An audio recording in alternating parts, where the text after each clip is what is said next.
We talk about public transit a lot. And unfortunately, in America in general, we lack for public transit. We look around the world and there are many countries that have so much better public transit. We do, of course, have some places that stand out. Washington, D.C. actually has great public transit with the metro.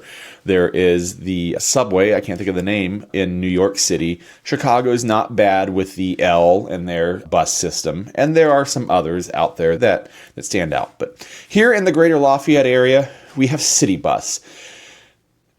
And I love City Bus, but it's all that we have.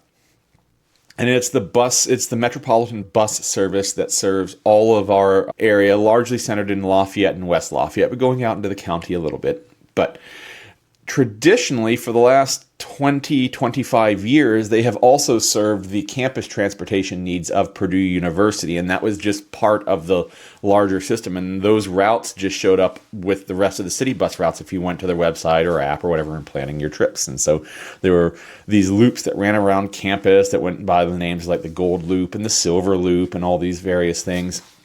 There's been a lot of debate over the last few years between City Bus and Purdue University about service and the expectations from one party to another and payment from one party to another. And it came to head in the last year and a half.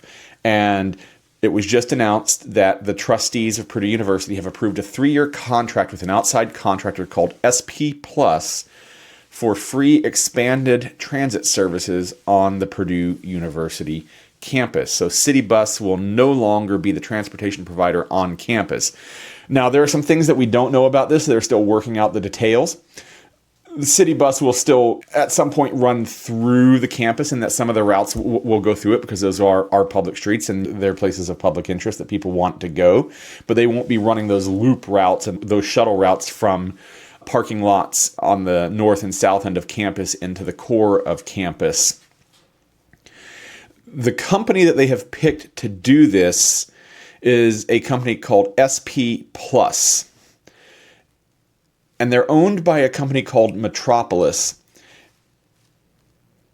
And it is my understanding that up through now they have largely been a parking-based company. And they have developed AI technology to help manage parking lots for real estate owners, for property owners that want to maximize their revenue in parking. And now they're stepping into transit, and apparently they're going to run multiple routes through and around campus on a variety of transportation types. Apparently they're going to have the full-size buses, just like full-size transit buses just like city buses had. For the busier routes, they're going to have some smaller bus sizes, some van sizes, down to apparently some electric vans.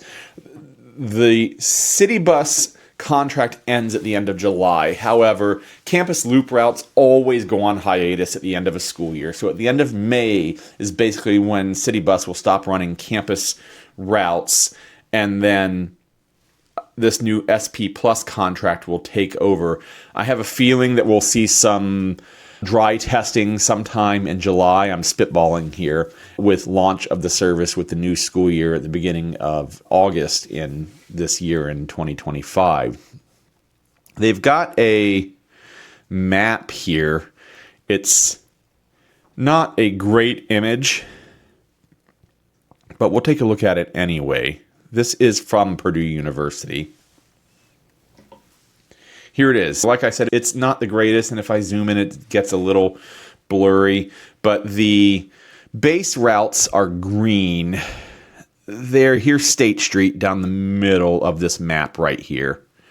So runs out from the new propulsion labs and stuff out on the west side of the airport, up to State Street, through the core of campus, up to Rossade, making those loops.